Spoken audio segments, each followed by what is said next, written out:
Hi,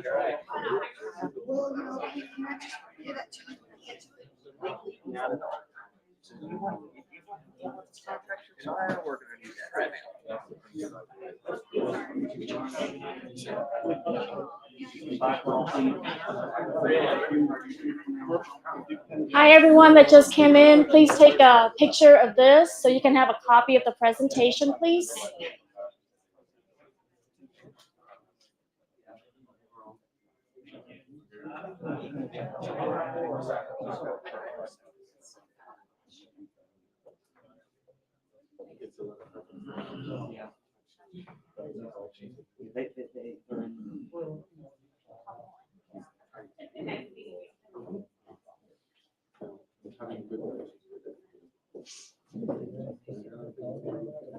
Once you're done, we're going to have another QR code for the Q&A at the end. Make sure you drop your business cards in the front for the raffle tickets.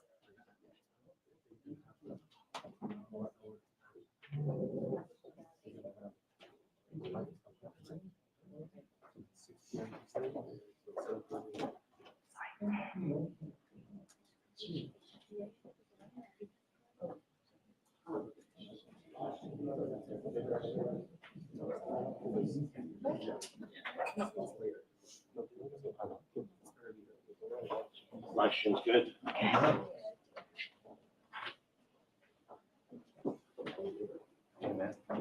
It's 10, right? Yeah, we're good. We'll make sure this is right there. You turn on first. I did. Okay, all right.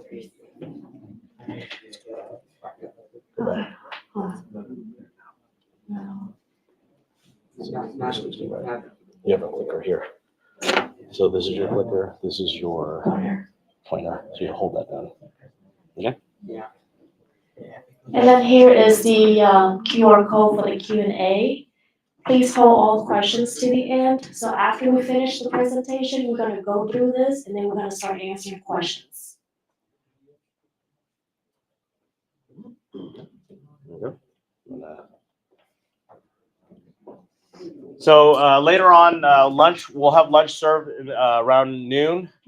There is an overflow room. If it gets too stuffy for some reason and you need to go out, please go outside to the lobby to speak or outside for any calls. But there is an overflow room, so you can be a little noisy up there. But if there are people up there, just be considerate on the noise level as well. Yes. When you scan this QR code, the PDF, and it's not coming up on here. This QR code? Another one. Yeah, the one before. The previous. The slide deck? Yeah. It takes a little time. Oh, maybe. Yeah, it's pulling up. So it says view PDF. You click on view PDF because it's a big presentation. Oh, okay. May take some time. Okay. Yeah. Can we start? 10 o'clock? Okay. All right. Good morning, everyone. Thank you for joining us today. My name is Cindy Vo. I am with Providence Title. I want to share with you about my background. I have started in the mortgage lending back in 2000 to 2005 before transitioning myself into the title industry for about 20 years. I know I started working when I was 18. I'm just kidding. So right now I am the team leader and also senior escrow officer handling both residential and commercial. My background, I migrated to the U.S. with my family from South Vietnam back in 1991.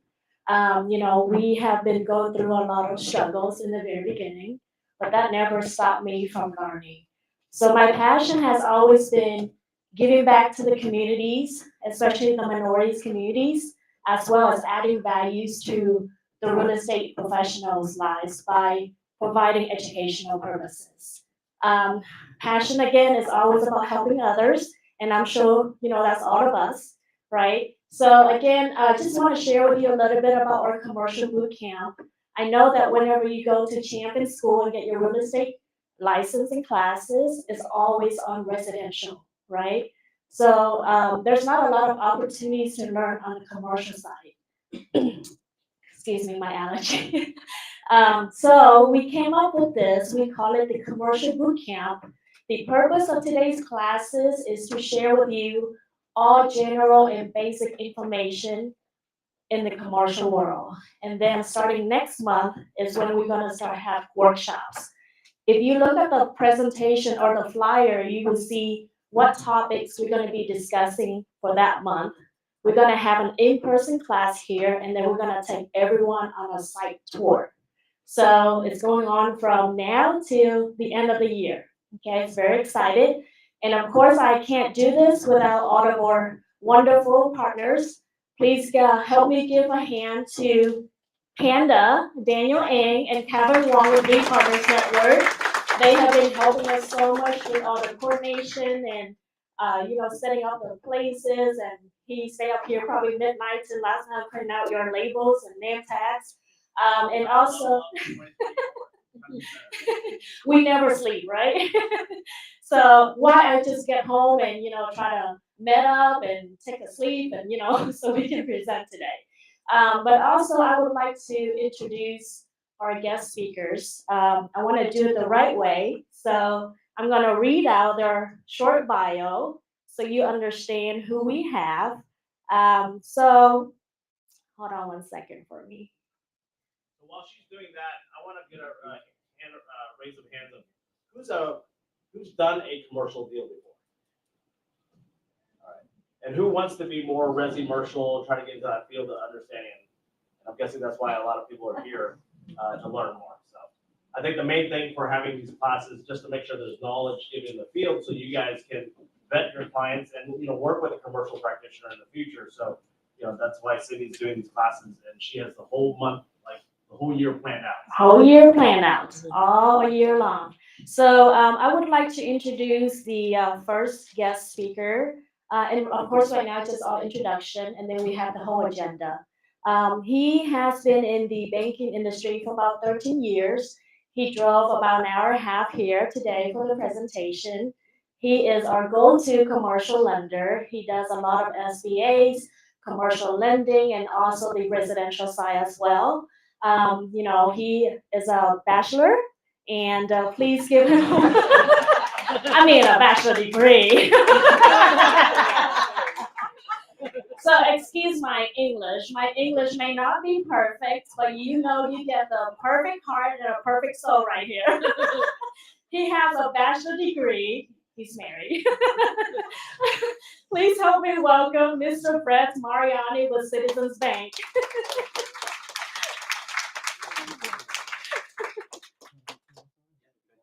Okay. You're not single. No, I'm not. Just intro. Just an introduction. of Just intro yourself. first. Yeah, just an Oh, intro. yeah. Yeah. Just an intro. Yeah. Share a little bit about your Oh, background. okay. Can you hear me? Okay. He got nervous when he's a single.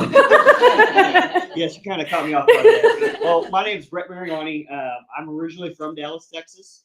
I've been in banking for 13 years. I started as a part-time teller after I got a bachelor's degree in sociology and psychology. So the question I always get is, well, how did you get into banking with that kind of a degree? Well, sociology is the study of groups of people, social norms, and then psychology is the study of certain people. And as you guys know, in our everyday lives and business that we do, we're dealing with people from different backgrounds, different ideologies, but we're all trying to obtain the same goal, is to help our customers. Mm-hmm. And so Cindy asked me to come here today to give you a couple of my information that I know from doing both residential and commercial loans. Commercial is a totally different field than residential. Residential is going to be very rigid, 43% DTI. You have this much down, you have this credit score, and we move on.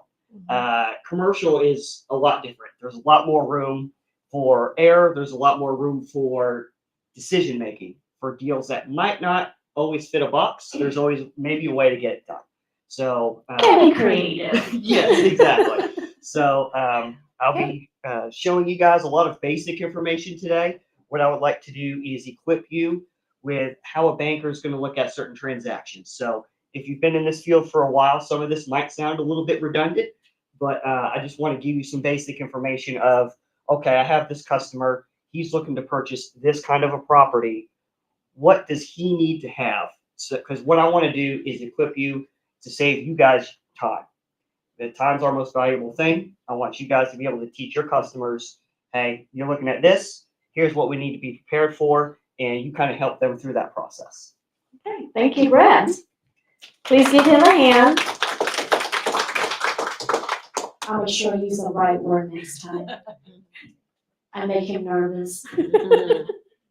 All right, so the next guest speakers, this gentleman has over 3 decades of experience. He has immersed himself in the construction industry, transitioning from boots on the ground to multifaceted professional. His passion lies in the collaborative nature of construction projects, where teams unite to overcome challenges. He invaluable expertise to ensure seamless execution, realizing that owners need dedicated specialists to navigate our complex industry. He brings a comprehensive understanding of every aspect of construction, earned through diverse roles and unwavering dedication. Mr. Steve Cook, along with Ms. Harvey, who applies her 19 years experience in the AEC industry as Director of Client Development in DFW. She brings a wealth of experience in client relationship building, marketing, and public relations in her role of helping grow project control in North and East Texas. Lise serves on the CMAA North Texas Board and is actively involved in SMPS Dallas, Hearts and Hammers Dallas, and Fort Worth Construction, Second Wind, Adopt a Family, and many other organizations in support of the community and industry. Please welcome Steve and Liz to Project Control. Good morning. As Cindy so come here, graciously please. introduced us, I had the privilege of getting to meet her at a networking event. As we know, those are essential and so important in what we do day to day to get business. So my background actually is nonprofit, and I found my way into the AEC industry over 15 years ago. And so I just had the opportunity to see many different sides of the engineering, construction, architectural industry. So it's exciting to be here today and get to share our story and what we do as owners, rep, project managers, and how we work with the commercial side, many markets, but also on the commercial side. And again, I'm Steve Cook. I've been in the construction industry since I was 6 or so. I started paying Social Security when I'm in the Social Security system when I was 12 years old. And so, is this working? Is it working? Is this better? Same difference? Yes. Okay. So anyway, it's this accent. I'm sorry. I'm from the Tarrant County side. Y'all understand that. So I did that for many, many years, and I ended up in the government sector. I started being an inspector for the TxDOT, and I did a lot of engineering and bridge and road construction work for many years.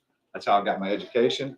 I ended up being a construction superintendent for a few years, and I worked at the city of Arlington for a few years doing that same kind of work. And when you're successful in government, they give you other things. And so they handed me all the building construction projects then while I was doing all the road and bridge stuff for them. So I did that for about 17 years.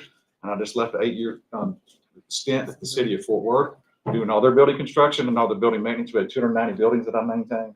Had a couple hundred people, and that's all they did all day long was maintain buildings. Built over, when I left, I had $500 million worth of construction contract and design under contract and 62 projects going on. So I've been around this construction thing for a long time. Been with Project Control a short time now.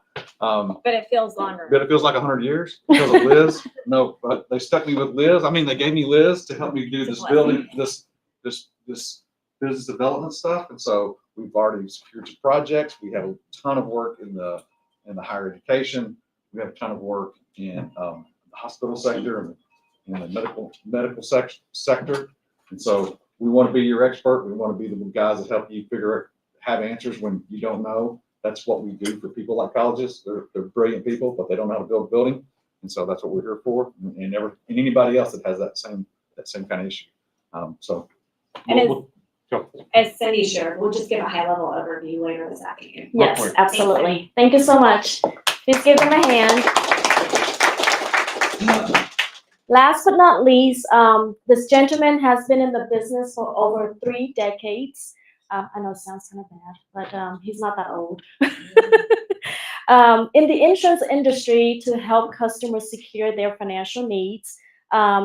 His journey began in extensive training in working claims from 1990 to 2000, providing a deep understanding of insurance processes. In 2022, he achieved the CHFC designation to further enhance the expertise in his field.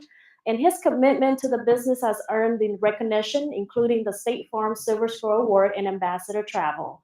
Beyond his professional achievements, he engaged with the community through membership of Greater Dallas Asian American Chamber of Commerce, utilizing his bilingual skills in English and Vietnamese to serve a diverse customer base. Please help me welcome Mr. Tien Thai with State Farm Agency. Thank you, Cindy. Like Cindy mentioned, I've been around a little while. My career started, I was a claim rep for 11 and a half years in the auto and doing that for, decades. Everything from writing an estimate to lawsuits to death cases and many others, arbitrations, and even get set on a trial. But, and also it transitioned me to wanting to help people. So I became a State Farm agent back about 22, 23 years ago. And so I've been in the insurance industry now for over 34 years or so. And my goal is to really help my customer to make sure they understand the policy, understand the risk that they face every day. And I wanted to be here and thank you, Cindy, for helping, allowing me to be here. But I wanted to be a go-to for you guys in terms of insurance, because insurance industry has changed so much in the last 3 decades that I've been in the insurance, ranging from work claims all the way up to commercial real estate, whatever it is. So I wanted to be your go-to in the event that you have issues with a property because right now I was talking to our underwriter the other day, and he said that, they can reject a piece of property just like that. And the customer or the investor cannot close on a piece of property without insurance. And that's what I want to be here to give you information as to what is needed and what they're looking for in terms of the risk that they're taking on, whether it be a hotel, a business office, buildings, whatever the case may be. But again, I just want to be a go-to for you guys for information since I've been in the industry for so long. Thank you. And he'll share with us later on. By the way, his office is right next to mine, so if you need to hunt him down, just call me. All right. So I hope you download a copy of this already. And now I need you to the Q&A. Please make sure you scan this. Type in the questions as we go along and hold it to the end for the Q&A session.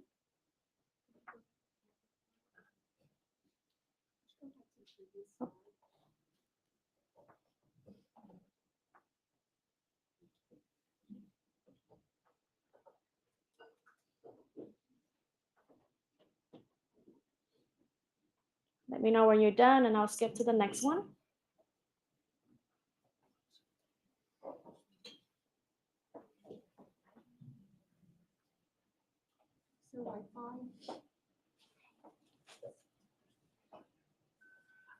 That's right there.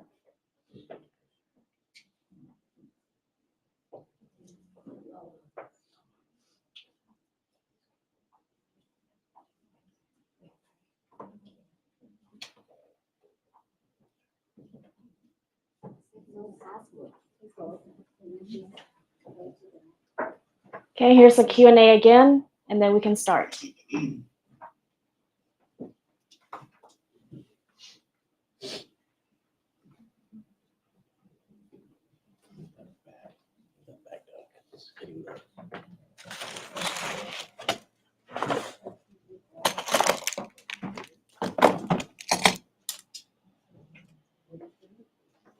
Okay. So what is commercial considered of? What does commercial means to you? Non-residential, yes. It's a big building, apartments, businesses. Everything but residential, right? So for the introduction, I will share with you what specify as residential and what specify as commercial, right? So the differences, the And also, when you're representing the clients with the investors, what are the pros and cons for them? Besides that, what it takes to become a commercial real estate agent. Okay, so here's the agenda. I'm sorry. So as Brett mentioned earlier, commercial is a total different animal. It is not very, how do you call this? It's not track comply, right? It can be very creative. Almost every single contract that you have is not the same. Everything is very different versus on the residential contracts, you have the track contracts and it's either, the condo, the single family, etc. But on the commercial, it's completely different. A lot of time when you work with commercial investors, most of the time they already have their own attorney who prepare the contracts. Okay, so I will share the introduction, residential versus commercial. And then later on, when I share with you the commercial contracts, these are actually contracts when the attorney is not preparing one.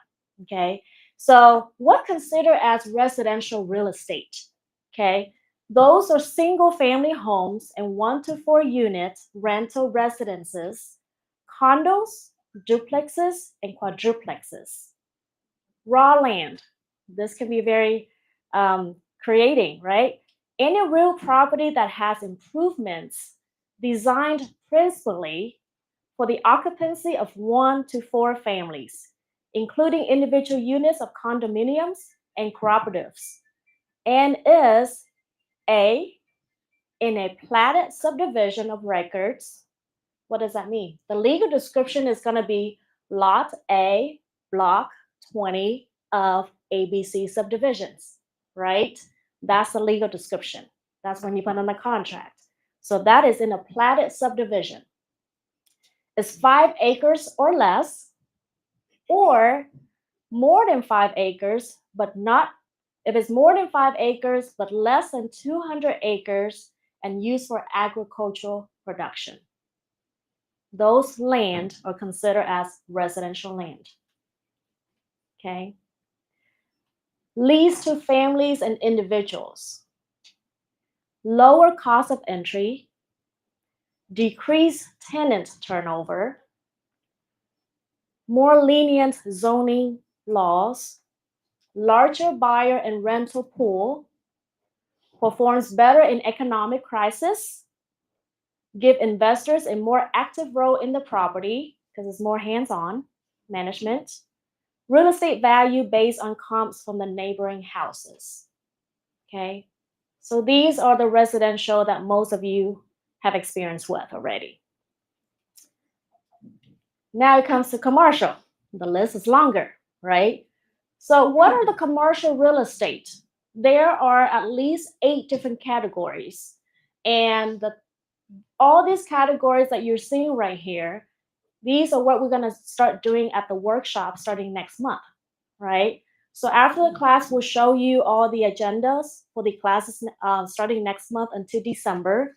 Please make sure you signed up. But all the workshop, we're going to talk specifically for one commercial property type, meeting here in class. After that, we're taking everybody on a site tour. Okay, so it's very, very fun. But because of the site tour, we have limited people that we can take. So RSVP as soon as you can. So what are some of the commercial real estate types? Land, multifamily, office, industrial or warehouse, retail or shopping centers, hotels, mixed use, land, and special purpose. So for the special purpose workshops, we're save the best, at the very last. So it's going to be in October. We're going to take you guys on the government agencies. November is the Museum of Art. And then December is the scientist buildings. Okay. So all this have been in place and we'll provide more information. When it comes to raw land, any real property that has improvements designed principally for commercial properties, including multifamily, retail shopping centers, or of course, any types of the commercial types that I've mentioned above for raw land. Okay.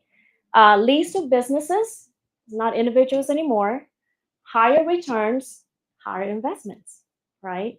Qualified tenants, triple net leases, longer lease terms, 3, 5, 10 years with the option to renew.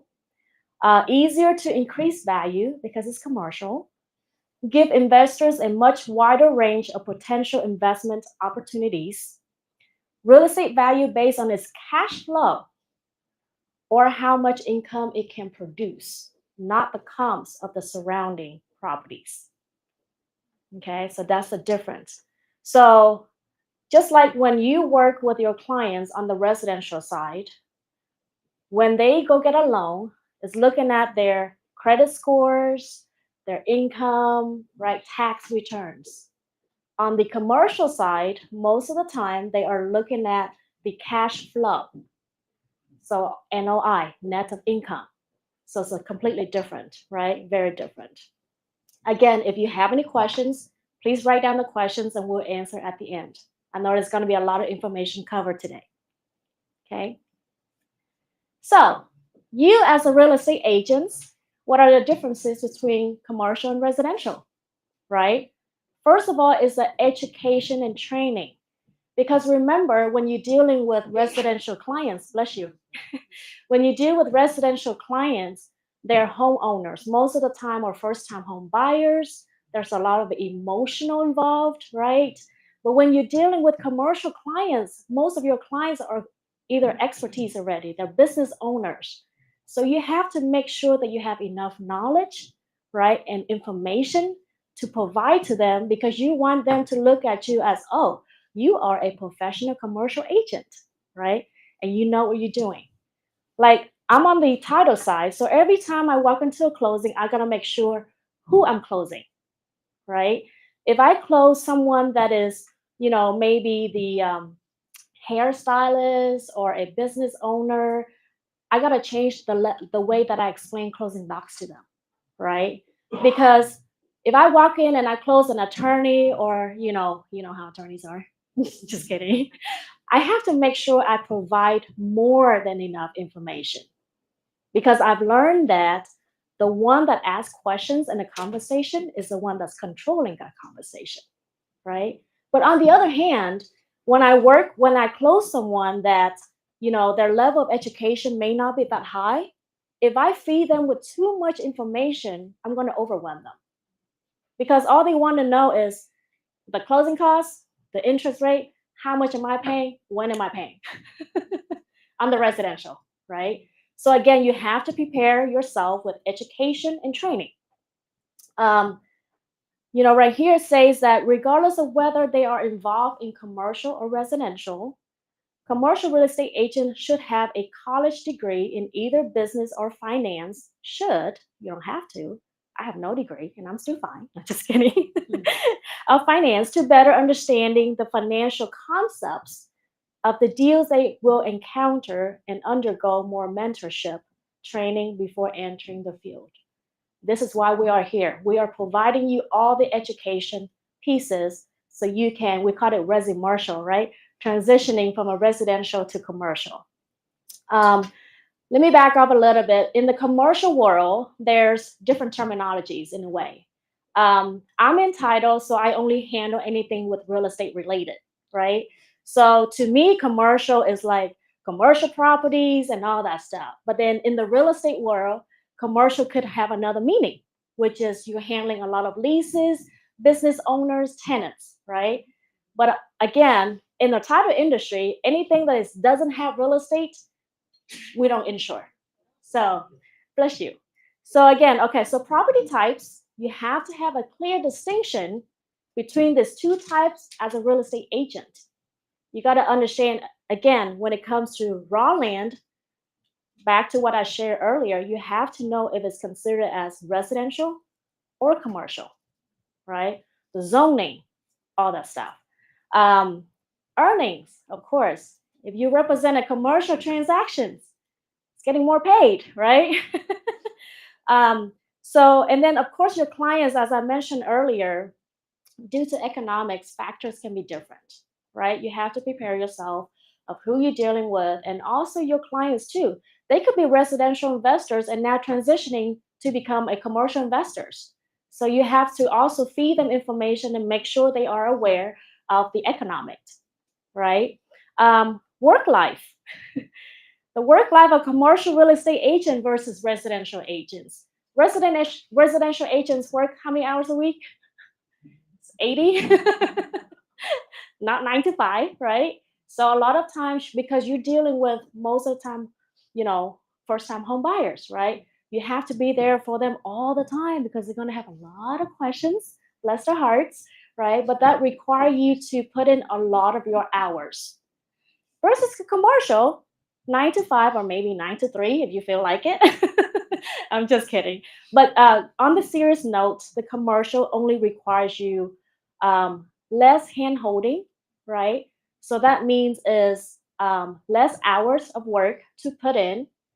That doesn't mean it's less work because you're going to have to do a lot of researching. You're going to have to do all your due diligence and get all the information and facts on that commercial property for your clients before handing it to them, right? Versus on the residential, oh, okay, you know what they're looking for, and you just start like emailing them whatever the potential properties, right? But again, like I say, 9 to 5 workday is very typical, and take a heavier workload, more work, okay, to ensure that there are deals that are closing and professional. So, how is an investor to choose? Okay. It is advisable to invest rather than accumulate. Of course, you will invest money into something that you can turn profits. This means that if you purchase commercial property that doesn't generate income, basically you are just acquiring real estate, right? It's just a piece of property. Remember this when you're sitting through market listings. So you got to make sure that it's the business side and the commercial property side. Because again, when you're working at the shopping centers, right, or in apartments, you're going to make sure the business flow and make the money. From the title perspective, a lot of times, believe it or not, the business assets actually cost more than the real estate.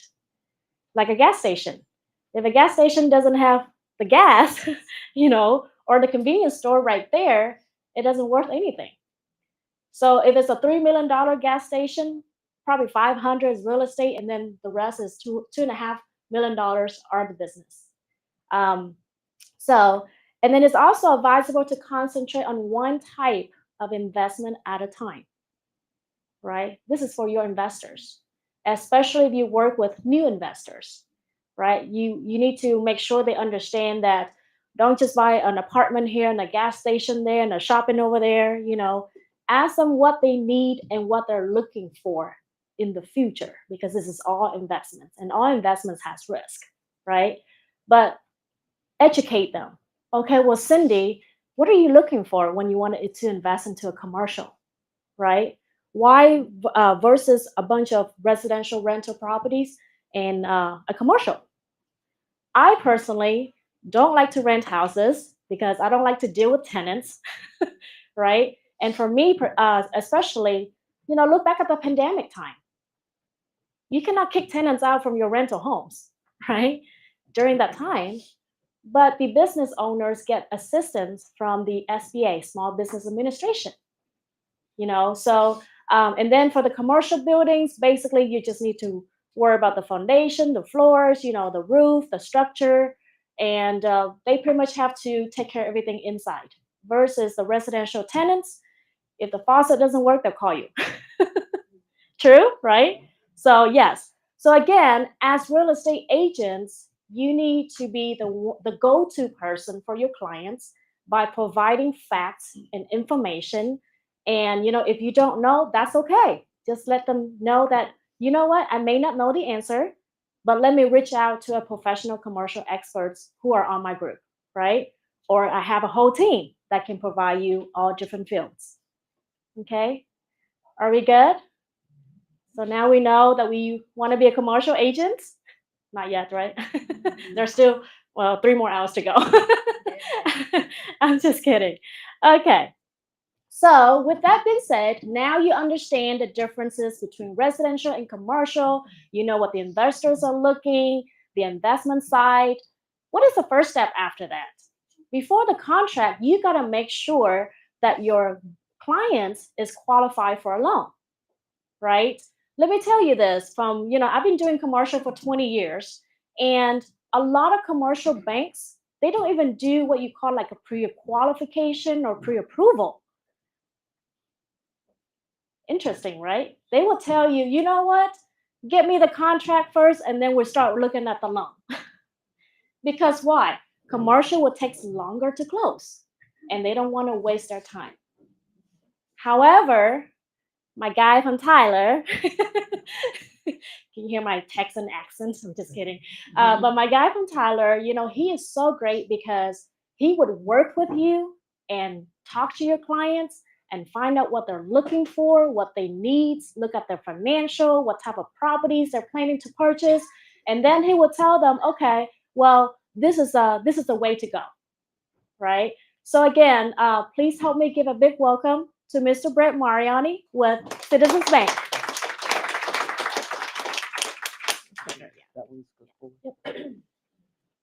Thank you, Cindy.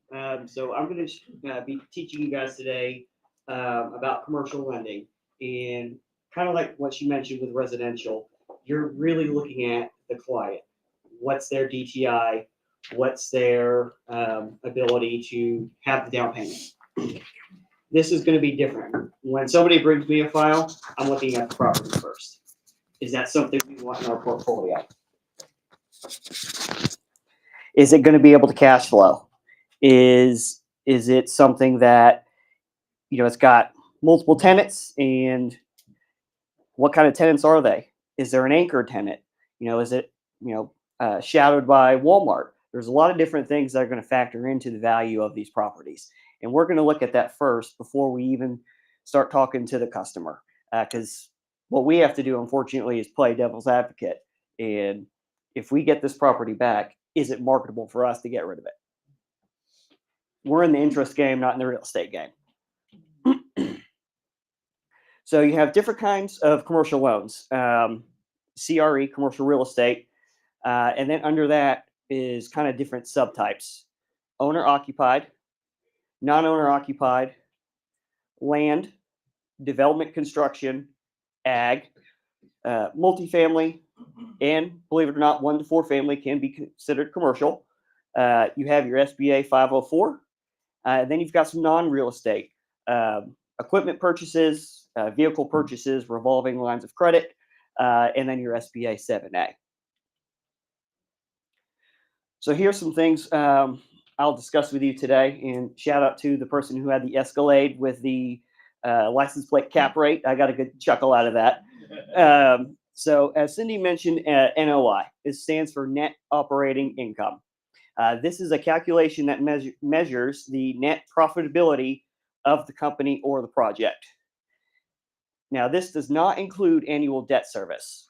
So if you have a customer who has a good NOI and they're looking to buy a property, this calculation does not take into account the debt servicing of that property. So for them to be profitable, you'll want to add that back in and see if they still have a net income. This cap rate stands for capitalization rate. This is a calculation that determines the value of the subject or the project, shows a potential rate of return. This is calculated by taking the NOI of the property and then divide it by the sales price or the current market value.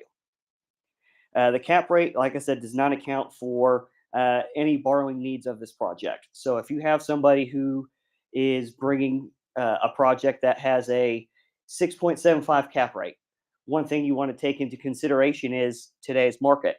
Wall Street Journal Prime, which is what most loans are going to be based off of for commercial, because you're using bank money, not money from Fannie Mae, Freddie Mac. Kind of lost my train of thought there. Okay, so if you're at 6.75 rate of return and Wall Street Journal Prime is currently at 8.5, your customer's probably going to have to put more than your typical 20% down to make the cash flow of that property work. And then you have to go into, well, is this really the project that you want? You have to start thinking more long term of, okay, when rates come back down in 24 months, do I think this would still be a good investment? Could I capitalize on having the equity, pull some back out at that time at a lower rate? So those are things you'd want to consider. And then this is how we approve customers. DSCR, this stands for a debt service coverage ratio. This calculation measures the income versus the expenses in the ability to repay in banking. Every bank's going to be different. Some might say the industry standard is 1.20 times. Some might say it's 1.250 times. So what this means is for every dollar you spend, you're getting $1.20 back in profit. So how you calculate this? You take your NOI, divide it by the annual debt service. So I've got an example here. You've got $175,000 in gross income, and then you've got $105,000 of your expenses. You have a debt service coverage ratio of 1.66. So in banking, that would look like a pretty bankable deal. That would look very strong cash flow. Now, you've got a customer, they've got a property, they're wanting to purchase it.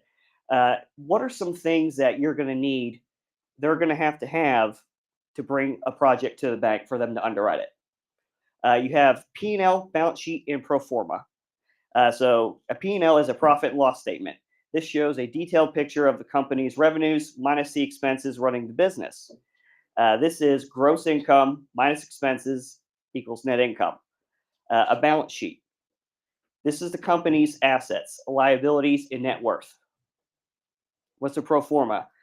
This is a projection based on profit and loss and balance on market research. So we think we can buy this property. Looking through data, we think this could be the projections. And sometimes if you're buying a brand new property, you'll have to have some pro forma income, saying you need to get some new tenants in. You're going to kick the old ones out, bring them up to market rents. This is where that would come into play. So a balance sheet, what does that exactly look like? It's going to be pretty rigid. It's going to start at the top. It's going to show their current assets, which is going to be their capital, their money they have to invest. And then it's going to have their other assets, is that goodwill of the company, or some people might call it blue sky. Is it their book of business? Is it their hard assets of real estate they own, cars they own, and the business name, etc. The next thing is going to be the tax returns and K-1s. Tax returns are filed with the IRS to show the income you made for that year. Personal returns are filed under Form 1040 and business under 1120. Banks are typically required to obtain this for underwriting. A K-1 comes from any business owned that files separate tax returns that shows pass-through income, distributions, and capital injected. And then your PFS, your personal financial statement. This shows the detailed financial status of your guarantor.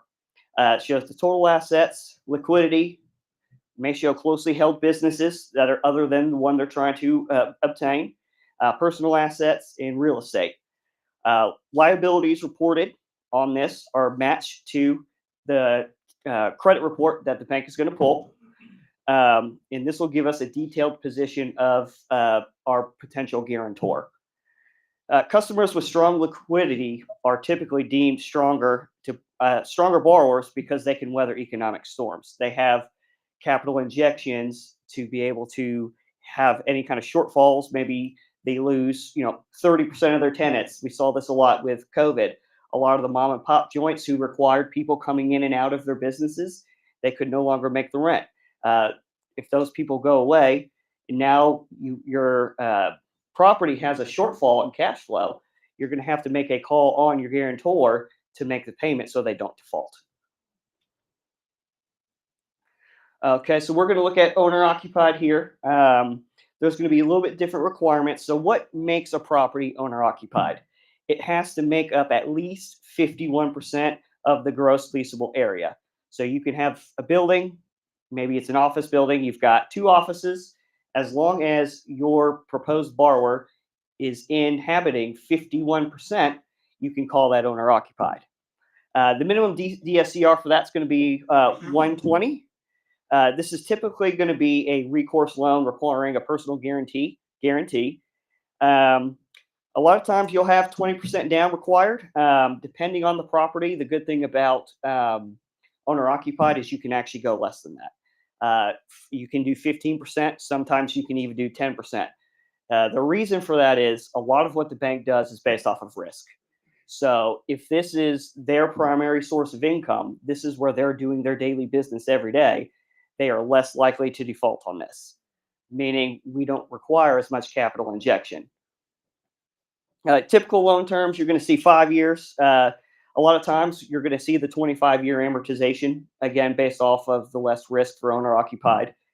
Sometimes prepayment penalties, that's going to be negotiable. All that depends on market trends. Loan interest rate, like I said, normally it's going to be based on Wall Street Journal Prime. Like I said, bank like these loans because less risk, but also banks are regulated on how much of our capital can be invested in certain kinds of, we call buckets or different types of loans. So these loans do not count against our capital. So we can make as many of these loans as we want, and we could actually even borrow funds from another bank to make more of these loans, and they don't count against us. Now here's your non-owner occupied.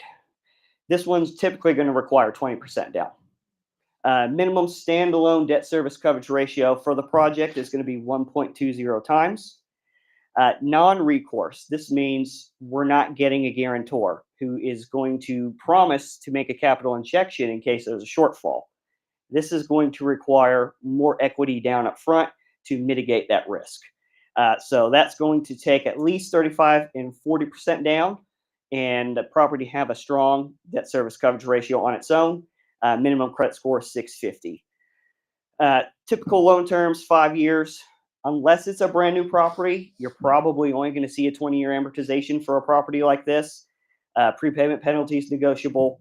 A lot of times you're going to see the loan origination fee on this deal. That's also negotiable based on market trends and then based on Wall Street Journal Prime. So typically, what's the repayment of this thing? This is going to be anyone who has tenants with, well, what Cindy alluded to earlier, triple net leases. So what is a triple net lease? This includes the tenant paying for the insurance, the taxes, and the CAMs. CAM stands for Common Area Maintenance. So maybe you've got a tenant here and a tenant here, and there is a pathway in the middle. That would be their responsibility to upkeep that as well. This can be held for short-term or long-term investments, and the value comes from the profitability of the project. Most appraisers will use the income approach with a cap rate to find the valuation of the project. So that will be a big difference from residential, like Cindy alluded to, where you've got this house, it's 2,500 square feet. We're going to look at houses similar in a 5-mile radius. What are those sales comps? Here's your value. This is going to be a little bit different. They are going to count sales comps, but those are going to be few and far between depending on the kind of real estate your customer's looking to buy. So that's why they go to the income approach. Land only. So if you're wanting to buy land, equity in this project is typically 35% down. Now, this is going to be different than agriculture. I'll go over that in a little bit. So this is land. It's not income producing. So this is the ability to repay is solely going to be on your customer or group of investors. So that minimum debt service is a 120, minimum credit score 650. Typical loan terms, 5 years. These amortizations are going to be shorter. Again, everything we do is based off of risk and our ability to offload the project if we get it back. Land is a lot harder to get rid of than existing property. The reason is you have to have someone who's interested in that property, in that location, who has an idea to build something on it. So your pool of investors to buy that really shrinks. Prepayment penalties are going to be negotiable, loan origination fee, and These are typically priced higher than Wall Street Prime, again, based off of the risk factor. Land is typically held as a short-term investment before they are either refinanced into a commercial construction loan or into a development loan.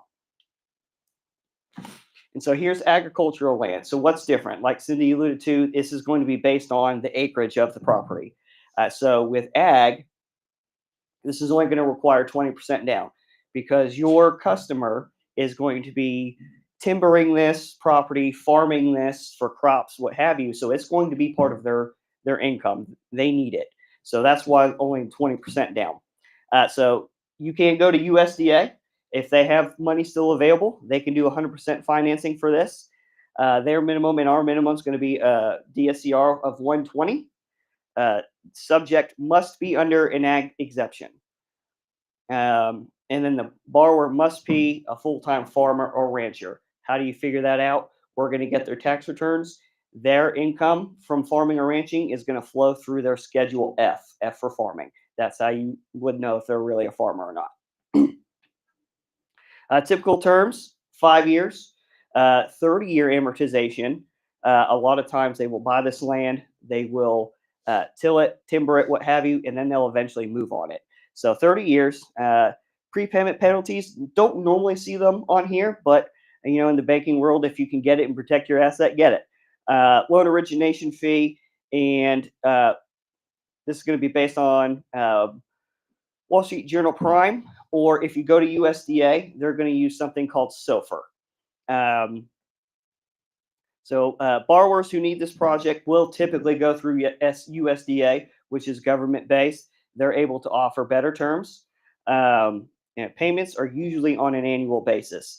As you think of, your regular borrower or customer, they're typically going to have reoccurring cash flow monthly, whether it's from a job that they have or from a property that has monthly rental coming in. A lot of these guys, they're going to have one harvest time. They sell their product, they get their money. That's when they can pay you. So structuring this on a monthly payout is not going to work for them. Now here's multifamily. Equity required is going to be 20%. Minimum standalone debt service coverage ratio on the building is going to be 120. This is typically going to be recourse, and non-recourse is going to require the larger down payment. Loan terms, 5 years. If the property is brand new, we'll put it on a 25-year for them. And then your standard prepayment, loan origination, and this is going to be priced on Wall Street Journal Prime. So how is this repaid? This is either going to be by the project itself. So how does it cash flow money? It's either going to have annual rents where they're going to up it annually to stay there, or a month-to-month residential lease. Now, the difference between those two for a banker underwriting a file like this is the annual is going to be better because we can count on them having that for the term of the lease. If they break the lease, they get a fee, so they're still going to get some income, and it typically takes a month to replace that. On the month-to-month, these people could leave at any time.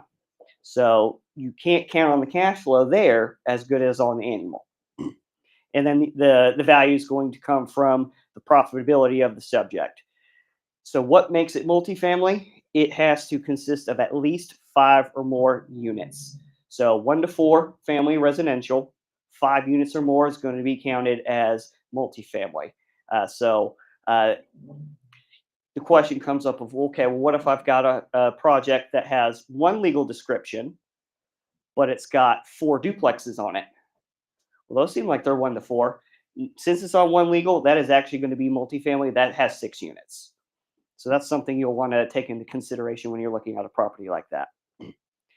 1 to 4 family, yes, these can be commercial. I have a lot of customers who actually like to acquire a lot of doors and just rent them out.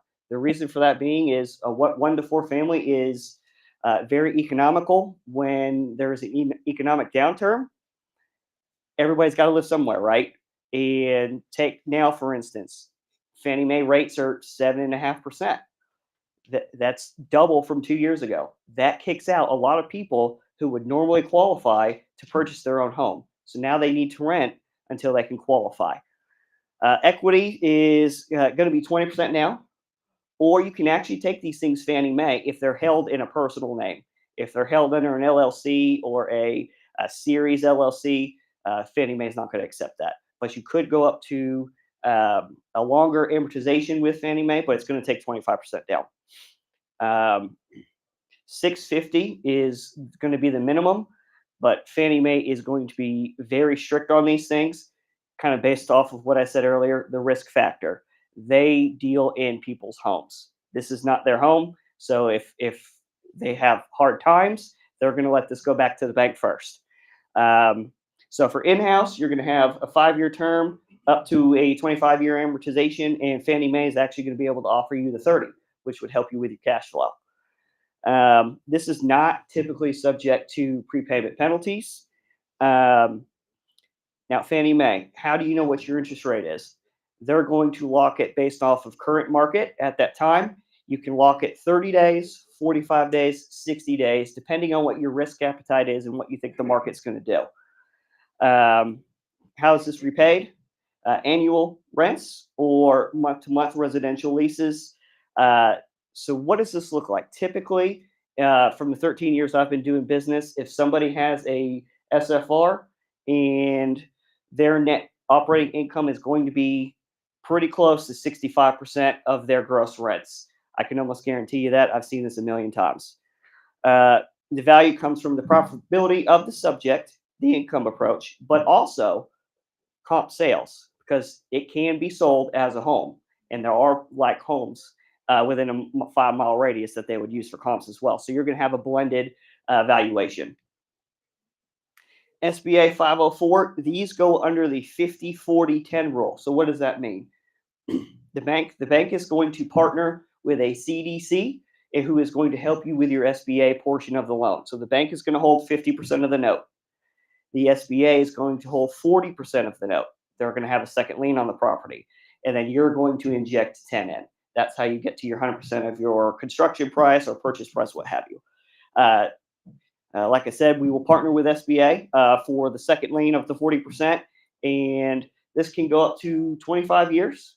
A lot of times the SBA is going to price theirs on prime floating until it closes. Like I said, this can be used for acquisition or construction. Now, this comes with SBA backing. So what does that mean? The SBA is the government, right? So they are able to do things that we can't if you get in trouble. We have strict regulations of default processes, how long you can be in default before we have to take it back. Oh, how can we do a workout? The SBA, they can flat out say, don't pay us for 6 months till you get back on your feet. So that's something for somebody who is looking to get into their own property. Maybe they've been renting for a while. They have an established business. They'd like to build their own place. This is a great option for them. Okay, so I've got a client who's got a property. Now, what am I going to do? What I want to teach you guys today is help you save some time. You want to know really right off the bat, is this property bankable? And then is my customer bankable? Because I don't want you wasting a lot of time. So make sure that they have 3 years tax returns. If they don't have that, bank's not going to look at them. It's required. Is the borrowing entity existing? If it's so, they're going to want 3 years history of that. Copy of driver's license, because they're going to pull credit report. Their personal financial statement to see what their personal financial backing is. And then not needed to get them approved for underwriting, but will be needed for closing, is all of your company docs. Are they filed with the state correctly? Do they have a proper EIN? Do they have an operating agreement that says who could actually sign for a loan on behalf of the company? You actually see that a lot because you don't file that with the state. It's not something that's typically required to create a business. They won't have an operating income, an operating statement. If they don't have one, the bank doesn't know who can make a loan for this company, who has that authority. So that's something you want to be sure that they have. You could easily go on Google, search a template, download it, and just stick their names in where they want. That's very easy if they're sole owned. It's just them. Just stick their names in, have them look at it, and have them send it to you. So the timeline. So I do my own underwriting personally. There are banks out there where you will have a lender, you will give them the package, they will just funnel it upstream to a analyst, and they're on to the next one. And you're probably going to have to ask them, hey, where's my file? And they're going to have to pick up the phone and call some guy in Arkansas. But I do all of that myself. So your typical underwriting is going to be 2 to 5 business days. If you give them everything they need, they're not having to hunt down a random K1 or a 2022 tax return because you only gave them 20 and 21. If you give them all that, they should be able to make that decision for you fairly quickly. Upon approval, the bank is going to order an appraisal and a survey for you. The appraisal is going to make sure that the value is there for the market, and the survey is going to ensure that it's within its legal bounds. I've actually seen properties where they extended the building and it's on somebody else's property. Now you've got a big mess. Okay, closing. So once the appraisal and title work come back, that's typically 1 to 3 weeks, depending on how busy is the market. The market's not very busy right now. I've ordered an appraisal Monday and they went out there Wednesday. Once those come back, the bank's going to review it probably a day just to make sure that they agree with the valuation and look at the survey. And then it's going to be about 3 days to closing. It should. If it takes longer than that, somebody's dropping the ball somewhere. So like I said, typical turn time from appraisal and title work to close should be about 72 hours. What happens in that 72 hours? They're creating the legal docs, and then we're going to review it for accuracy, and then we will send that to Cindy's team, and they will close the file for us. I had this here, but I know we're doing a Q&A at the end, so I will move on. I appreciate your time today. Thank you. Thank you, Brett.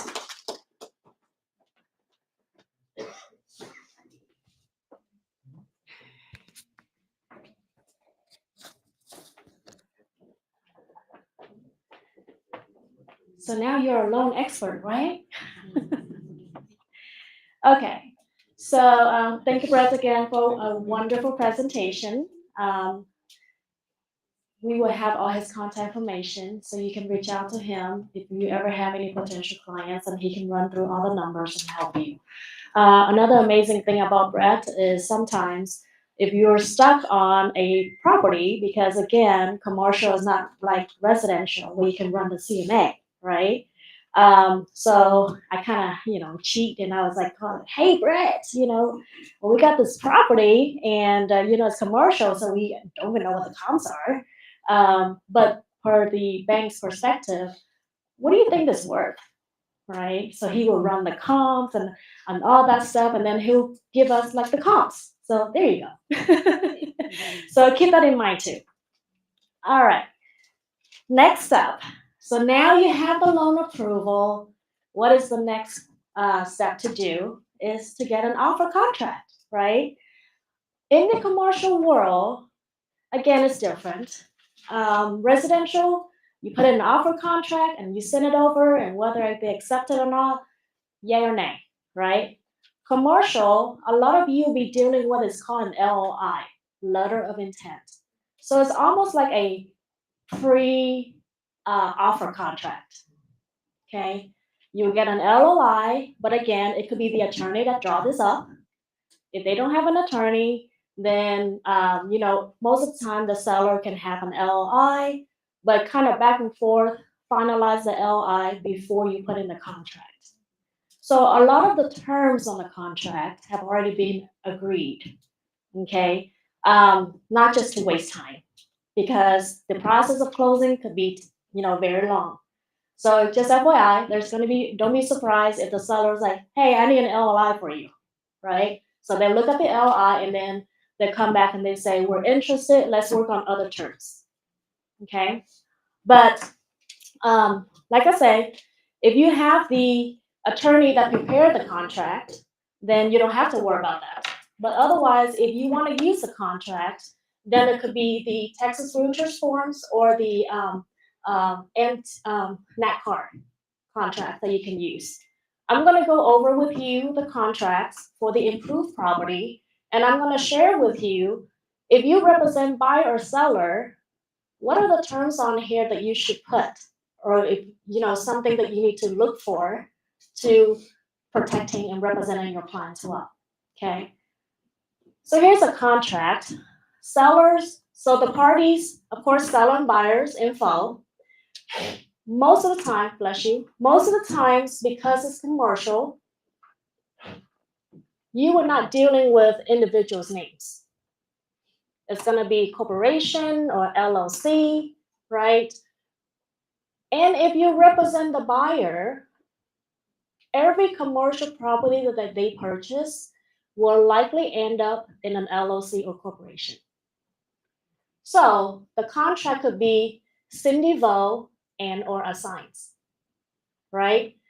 They either have a corporation in place already, or they will form one after the loan approval before closing. So don't be surprised in that. Always ask your clients, are you using an LLC or corporation? And if they say, well, I'm going to form a new one, so then you know to put their personal name and make sure you always put in or assigns. Okay? Property. Of course, it's a property address, and then the legal description. The legal description for commercial is not like residential. Again, residential more likely lots and blocks in certain subdivisions. Commercial more likely what they call meets and bounds, right? So it could be stands 45 degrees northeast of the street. That's the meets and bounds. We don't expect you to have that meets and bounds legal description. You can get it on CAD and then just put it on there, or just put down there, see Exhibit A attached. Okay. Most of the time, the Exhibit A, you can get it from the existing survey if they have one. So to fill that out. Sales price, of course, similar to the residential contract, the cash portion, the financing, and then the total sales price. Okay. Third-party financing, again, same thing. Letter A is third-party financing. Is contingent or is not contingent to third-party financing. So this is something different from the residential contract, right? Most of the time, if I were you and I represent the buyer, I will put on here that is contingent to make sure that the buyer can get a loan, right? And of course, you have to attach the third-party financing with it. But this is to save the client. And then, of course, it is an assumption. I do not recommend assumption because, again, it's very high risk. And we can go over that later. And then the last but not least is seller financing, right? Owner's finance, that's another term. Our legal department do prepare the seller financing docs for you guys. So you don't have to worry about that. We'll prepare the note and the deed of trust and all that for your clients. Earnest money. Residential contracts, you can fill out the days, right? Due diligence or inspection period. And it is 3 days from the executed date. This type of contract also say not later than 3 days. But on the NACCAR contract, it say 2 business days. Okay, so just be careful. Make sure all the dates are very critical. And then same information, the title company information, the address, the closer, if the buyer is going to deposit any additional earnest money, okay, etc. Make sure you write down questions for me, please, at the end.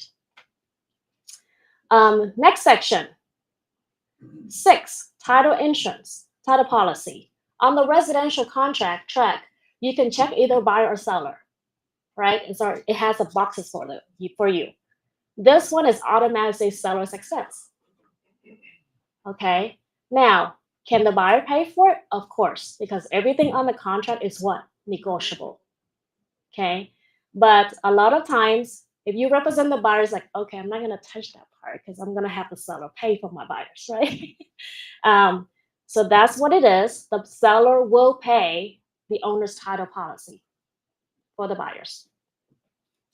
Okay, this section down here, let me see if I can do the pointer. Right here. The standard printed exception as to discrepancies, conflicts, or shortages in area and boundary lines or any encroachments or protrusions or any overlapping improvements will not be amended or will be amended. This section is the same thing on the tract contracts. Do we know what that means?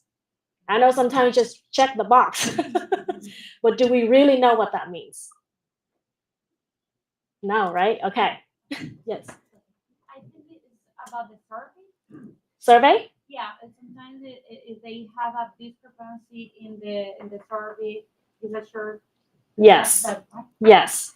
So if you check will be deleted, will not be amended or will be amended, okay? So if you check will not be amended, we don't care if we get the survey or not. So we do not require a survey unless there is a lender involved and the lender require the survey coverage, okay? Cash transaction, there's no lenders involved. We do not require a survey. So a lot of times agents don't understand. After the closing, they will come back and blame us. Well, why didn't we have the survey at closing? I was like, because it's a cash purchase. However, if you click will be amended to read, first of all, there's going to be an additional cost to the title policy. But again, you can check buyer or seller to pay for that, right? It is about 15% of the title premium. However, what that means is we have to have the survey to review and approved, and whatever exceptions that we're putting on the title, then we have to insure it, or we take exception on the title policy. For an example, we got the survey, we approve it. The survey say the fence is on the boundary lines. Everybody's happy, go on with the closing and done. Later on, your neighbor decides to be like, I don't like your face right now, and your fence is encroaching to my land. For example, right? If you have this insurance protection and it turns out that it is encroaching over to the neighbor's line, you will have protection. They can file the claim and get taken care of. But if they don't have this, then they can't. Okay? So if I were you and I represent the buyers, I need to make sure that this box will always be checked. And if you put the seller is going to pay for it and they refuse to, tell your buyer you still need to pay for it. Same thing as the owner's title policy insurance, right? Sometimes during the negotiation, the seller will be like, I don't want to pay for the owner's title insurance because it is the most expensive cost in the title closing cost. But the buyers need to understand that it is protecting them from the time they became the owner of the property until they change ownership. You drive a car every day. You got to have insurance. You want to protect your life, your loved ones after you pass away, you got to have life insurance. Same thing here. That's what the title insurance is for. Okay? So a lot of times, because it says a seller's expense to pay for the owner's title policy anyways, you can go ahead and put their seller. If they don't, go ahead and make sure you understand your buyer will go ahead and pay for it on the buyer side. It's not that much, 15%. Okay? So next one is number 3. Within certain days after the effective date, the seller will furnish the buyer a commitment. Keep in mind, commercial takes longer to close. Okay? Do me a favor, please. Whenever you put in an offer contract, see where the property is located. The reason why I say this, because if it's in the big surrounding cities, we can get title work back quickly. But if it's in the la land, trust me, they don't care. They don't care. And one time it took me almost 3 months just to get title work. So what happened if we cannot deliver title work to the buyer within the time frame? The seller's on the hook, because it is the seller's responsibilities to make sure the buyer get the title work. And if that's the case, the buyer can also come back and say, well, I didn't get title work in time. I can just terminate the contract, right? So, of course, DFW, all the surrounding counties are fine. But again, if it's in like, oh gosh, McAllen County towards like Mexico down there, call us before you put in the contract and say, Cindy, how long do you think it would take for you guys to get title work back? But on the other hand, usually I would put about 15 days, 15 to 20 days, just to give us enough time. Okay? All right, the survey part, of course, is similar to the residential contracts. Either the buyer would pay for one, seller would pay for one, or the seller would provide the existing survey. Number 3, if the seller to provide a survey and if the title company cannot use it, then who's going to pay for a new one? That's number 3, buyer or seller. Okay. UCC search. Do we know what this is for? On residential properties, we do title search. UCC searches are for business search. Okay. The seller may not care about this because they're selling the properties, but you guys are representing the buyers. You need to make sure that we always do the UCC search. Especially, let's say that a shopping center, right? Or gas station. A lot of time, the sellers can have 2 separate entities. One for the real estate part, one for the running business, right? For example, gas station. They can have, Cindy's LLC on the property and then Cindy's convenience store. If you don't do the UCC search on the Cindy's convenience store, there may be liens filed against the business name, right? So make sure you put the same dates in there as if you do the title commitment.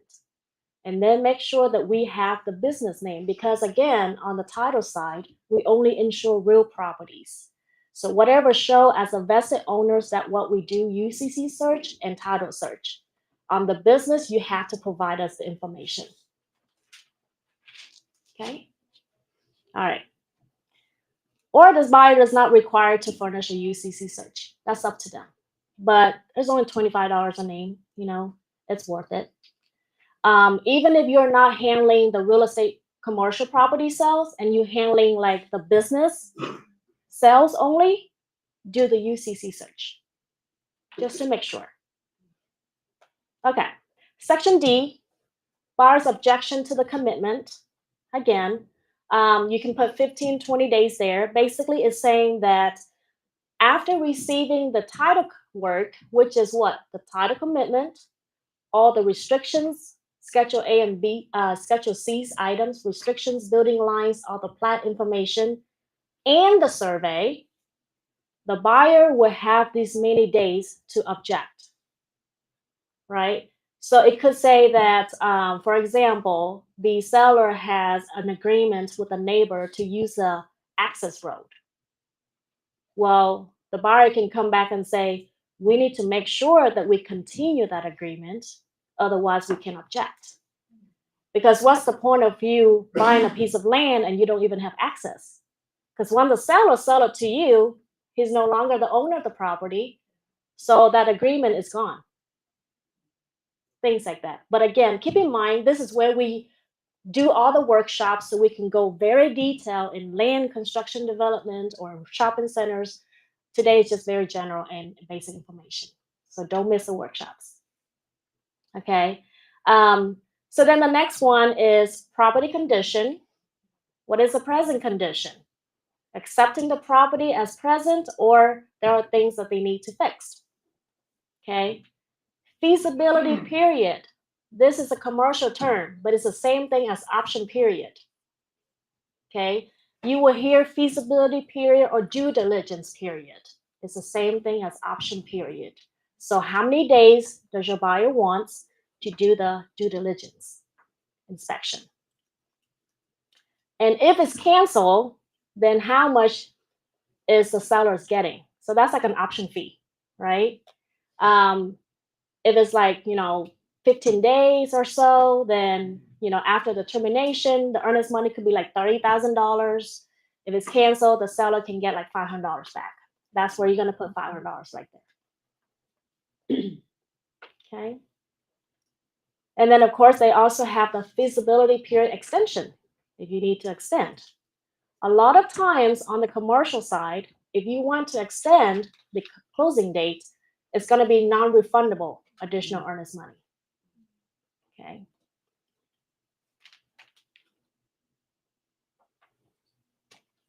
Okay, same thing here, inspection, studies, assessments.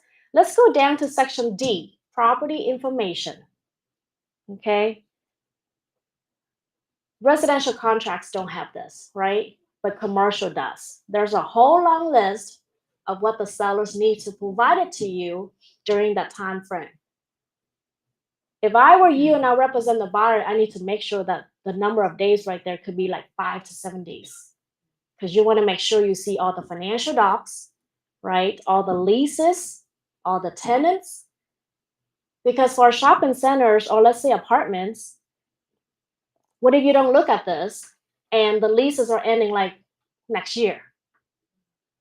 Again, that's cash flow, right? You want to make sure that the leases could be like 3 years or 5 years or 10 years, because that's secure your cash flow.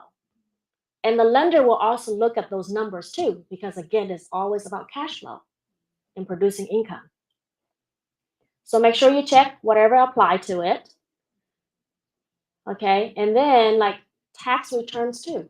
All the operational expenses, the P&L, all the documents that needed. And then number 2 is return of property information. Check the box that applies, right?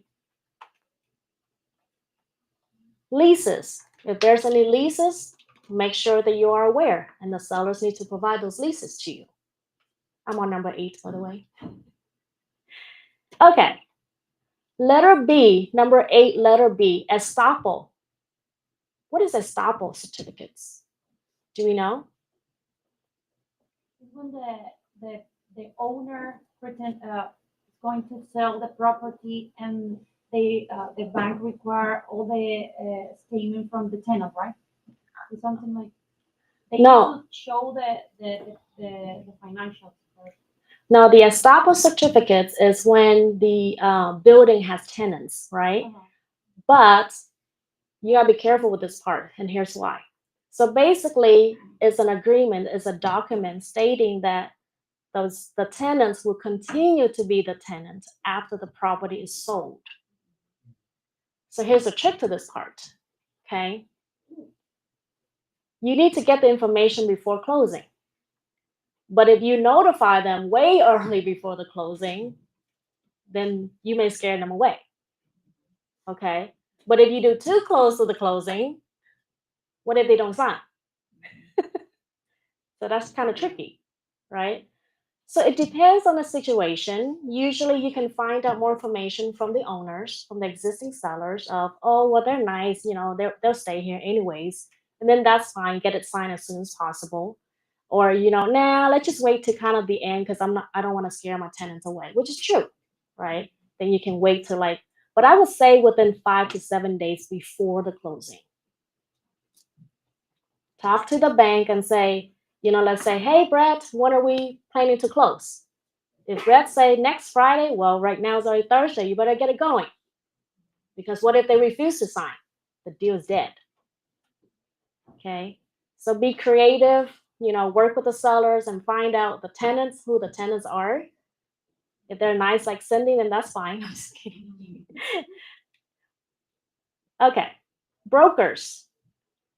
Voila, this is where you get paid, right?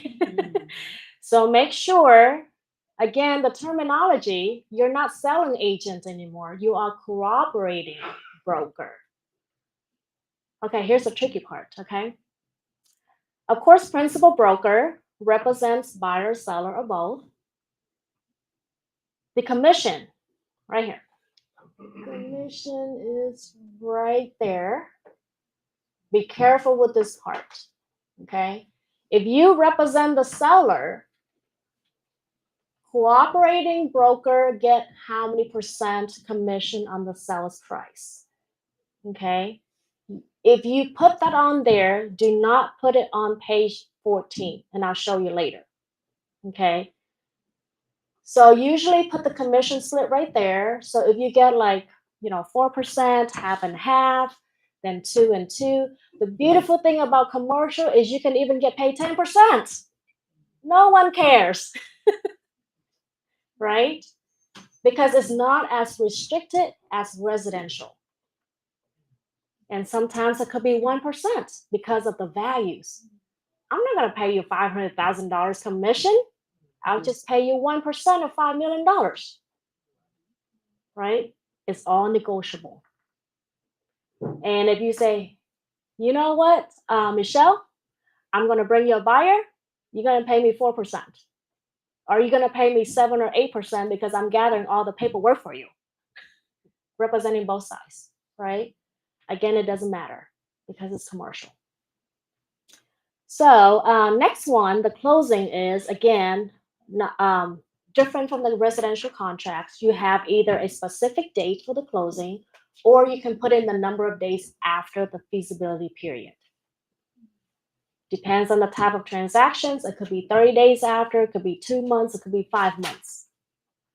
Okay, but you have an option of either number of days or the exact date.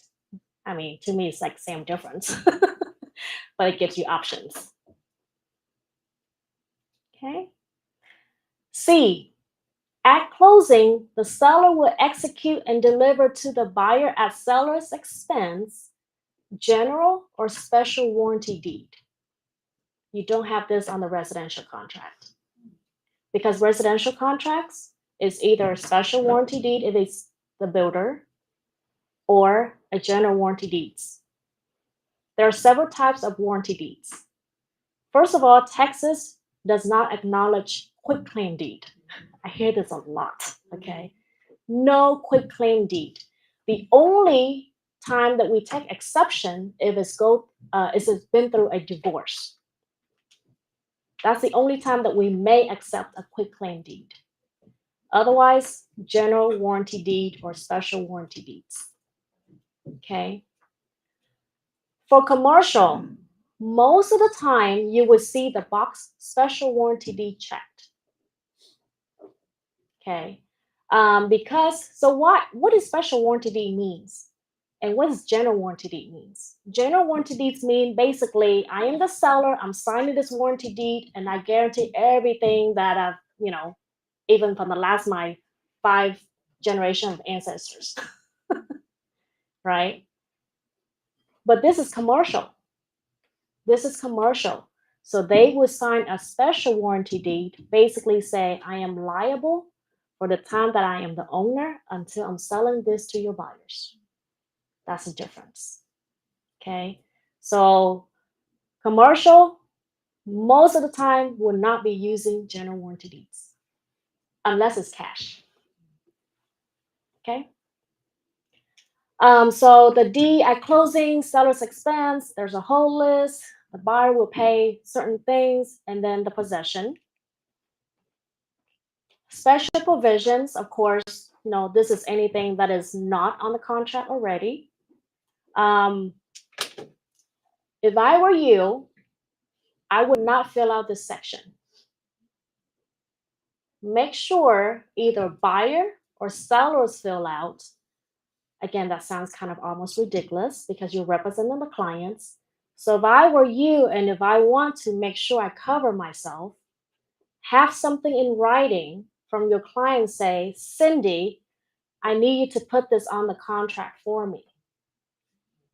Okay, because why? This is a commercial transactions. Even on the residential contracts nowadays, you are not supposed to put anything in special provisions except attorneys. Okay, so when I share about the new check contract that effective last year, that is very, very specific right there, because why? There's a lot of real estate agents got sued. Okay. And I know we, a lot of times we're bilingual. We're helping our clients that doesn't speak English like me. Not perfect English because I call Brett like a bachelor. But, like make sure you have something in writing. Because later on, they cannot tell you, well, Cindy, I didn't tell you to put this on there. Oh, yes, you did. Here's a text from you. Here's an email from you, right? Every time I share and teach about contracts, whether it's residential or commercial, not just explaining to you what it says, but how would you represent your clients and what are certain number of days that you need to be putting on there to, protecting them, but also protecting yourself as well, because that's important. You work hard for your license, okay? So then next one is, let's go down to the default section, okay? There's a box right there that says enforce specific performance or seek such other relief as may be provided by law. Okay, right here.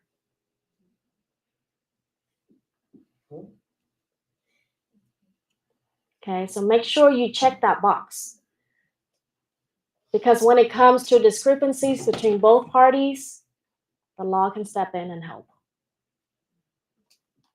Okay, let's go to the next page.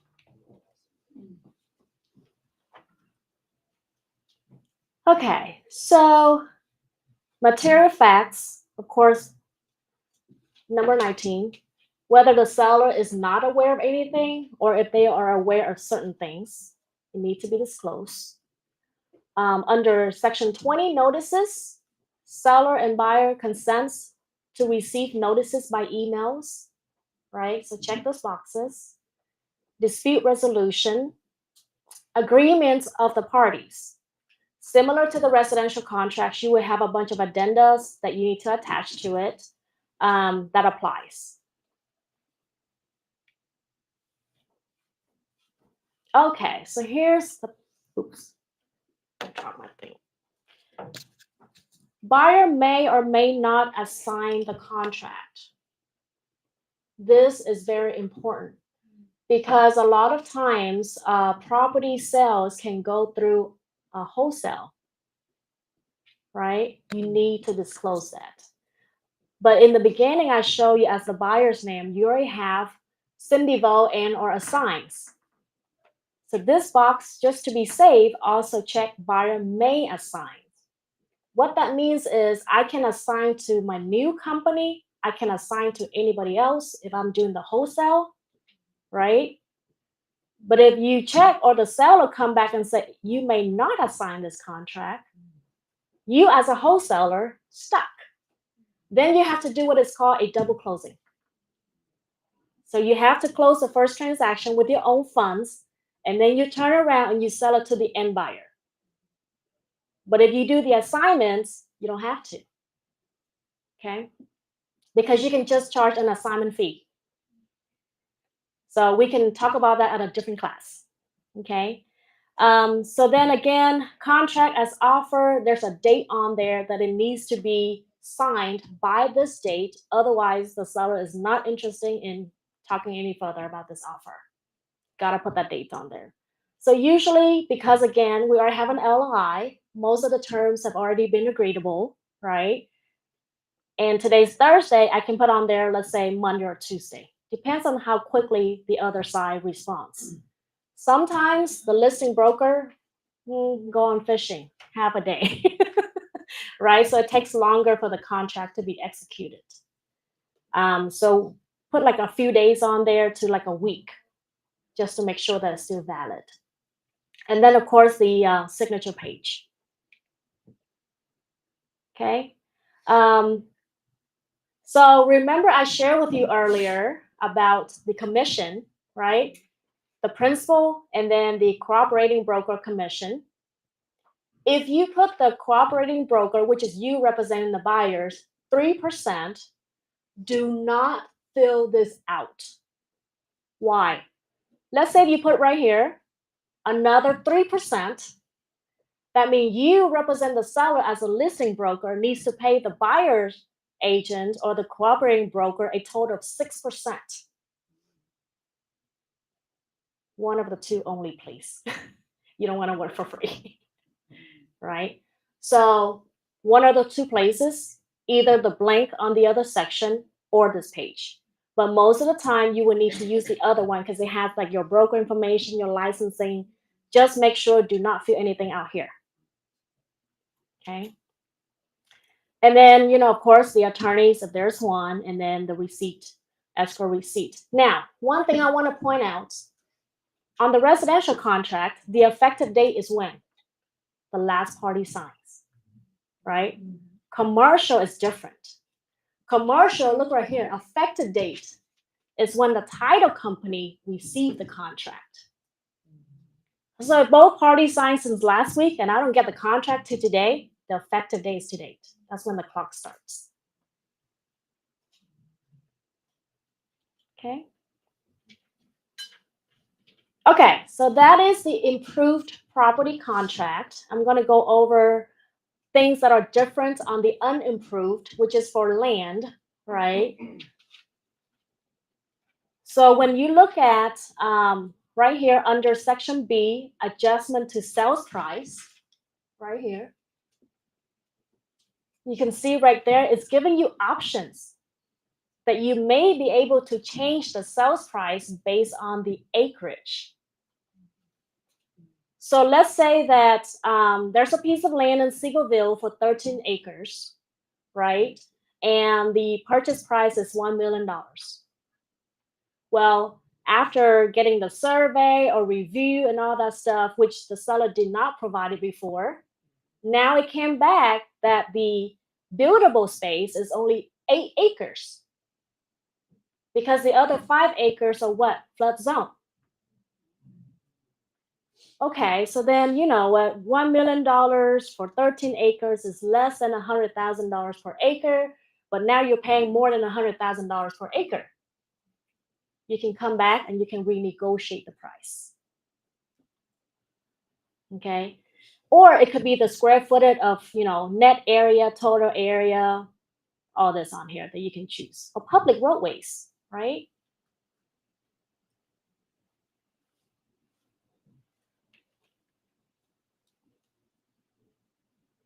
Okay, so everything is the same. Let's go to the one that is different from the land contract.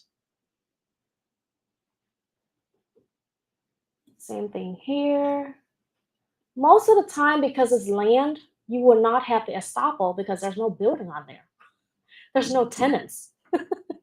Okay, and of course, no leases. Same thing right here. Now, when you go to this section, as you can see, they don't have that part where the seller needs to provide documents. Remember, like the tenants, the leases, the financing, because it's just land, right? And so that's why I'm going to start the workshop next month as land, because land, as you know, is like a blank canvas. The closings on land for the real estate agents is the most that gets sued with. Because if you don't provide the clients enough information or the right and accurate information, you will get sued, right? Versus all the other types of commercial properties, you already have some kind of building on top. Okay, but land is just land. Okay, let's see what else are differences on here. Again, all the addendas, the assignments.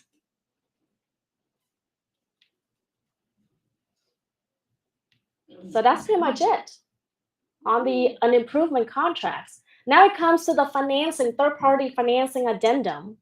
Very similar to the residential. Of course, you can see right here, you can check the type of financing they're getting, right? Or seller financing with all the terms breakdown. Credit for approval, deposit taxes, special provisions, very similar. And then the amendment, as you can see, is different from the residential because it has more options, right? The sales price, the property description, repairs, extension of feasibility period, all of the terms right here. Critical date list. Everything is very time of essence, right? So what happened is whenever we get a contract from you, we will go ahead and send out, of course, not just like thank you for having us, but we also prepare this critical date. This is like your cheat sheet. It's very important. All you need is just pull this out and you can look on there what date you got to deliver the earnest money, the closing date, the feasibility, all of this for you to look at.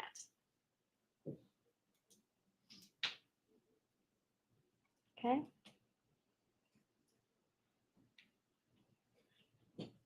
Lunchtime.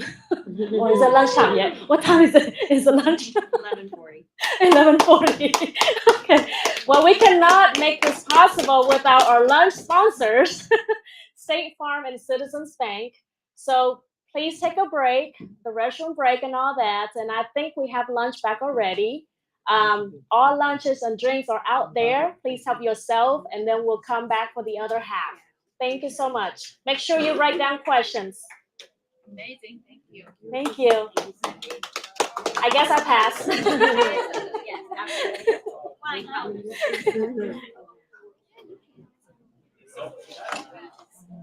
Break for lunch? Yep. All right.